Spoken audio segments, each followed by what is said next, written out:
Hello everyone, welcome to my new video. অনেক দিন পর আবার এরকম একটা ব্রড ভিডিও নিয়ে তোমাদের কাছে এলাম।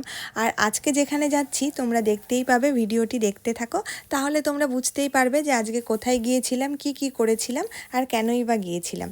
তো যাই হোক, গাড়িতে যেতে যেতে পেখমের এই ছোট্ট একটা ভিডিও করে নিয়েছিলাম, যেটাতে তোমরা দেখতে পাচ্ছ ওর লাস্ট যত বড় চুল ছিল সেই চুলটা, কারণ আজকে ওর হেয়ার কাটিংও করব, সাথে কিছু কাজও আছে। সেটাও প্রতিরামে আমরা দাঁড়ালাম অপোজিট বিএসএফ ক্যাম্প, যেটা তোমরা হয়তো সবাই চেনো।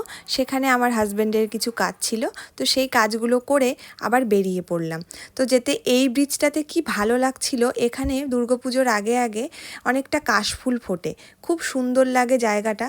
তো তারপর আমরা বালুরঘাটে ঢুকে গেলাম, আর বালুরঘাটে ঢুকতে না ঢুকতেই খুব বৃষ্টি হচ্ছিল। বৃষ্টি হওয়ার পরে ওয়েদারটা খুব একটা সুন্দর ওয়েদারে পরিণত হয়েছিল, যেটা খুব ভালো লাগছিল, চারিদিকে সবুজ।